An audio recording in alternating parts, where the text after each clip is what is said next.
Way back at the launch of the PlayStation 2, a little game called SSX shocked the world by being one of the most high-energy, addictive snowboarding games ever released. Even those who would never dream of strapping on a real plank were hooked, and a new franchise was born. Since then, the series has been accused of some serious milking, with an extra 3 entries released in just a few years. Because of this, interest has slowly waned, but EA is betting the mountain that the Wii's new control scheme will get players to buy another lift ticket with SSX Blur.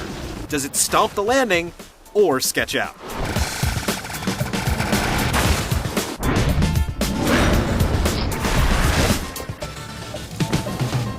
Just like prior games in the series, SSX Blur gives you just about every imaginable way to slide a waxed plank down a slope covered in snow. And best of all, this time you can use 2 as well. The primary single-player option is called Career. You begin as a lowly grommet with hardly any skills and just one mountain to tackle. Events are scattered all over the hill, and you can choose to ride to their location or simply select them from the map.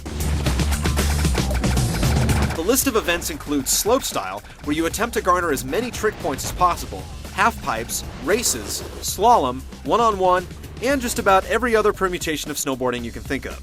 As you complete each event in the first 3 places, new events are opened up, new riders are unlocked, skill points are awarded, and tournaments become available. The tournaments are the key to opening up the other 2 peaks in the game, and ultimately getting all the content.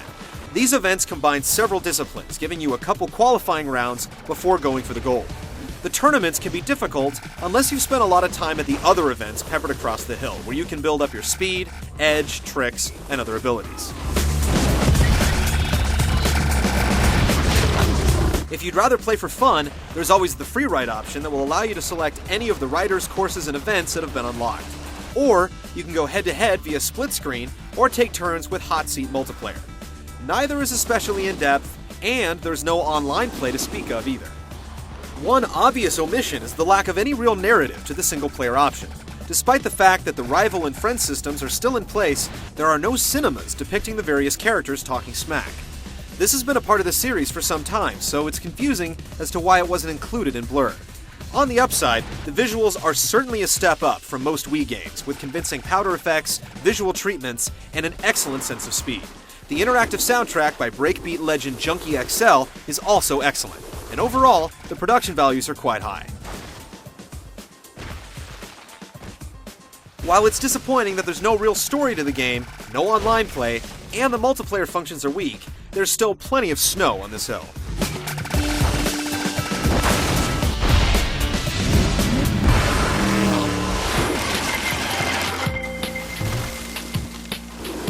SSX fans often argue over which entry in the series is the standout, but we'll go on record as saying that it's SSX Tricky.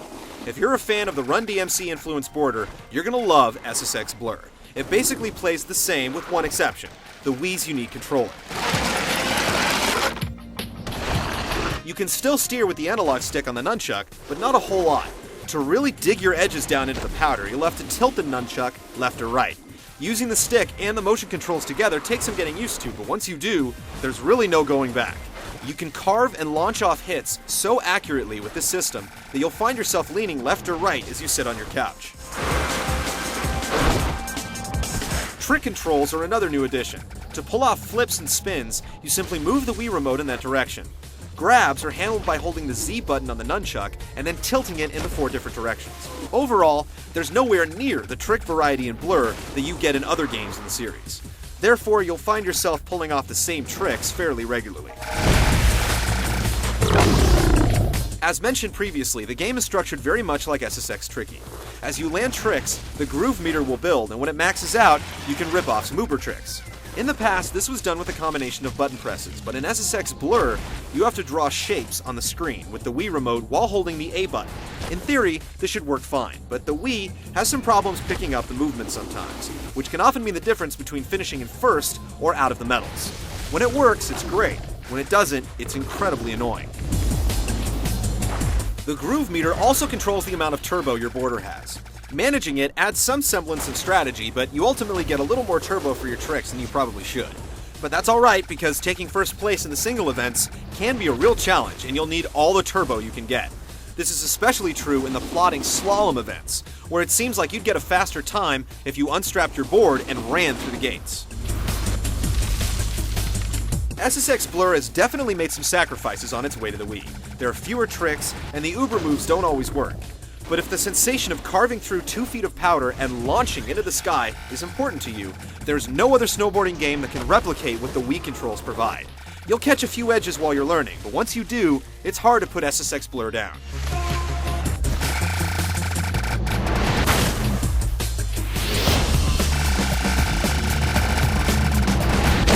If you're a fan of the SSX series who has become disinterested over the past few years, SSX Blur will stoke the flames once again. It replicates the feeling of sliding down a mountainside with eerie precision and manages to make other control schemes feel dated. There's certainly plenty of opportunity for improvement with the sequel, but with a ton of content and even more fun, it's hard to go wrong with SSX Blur.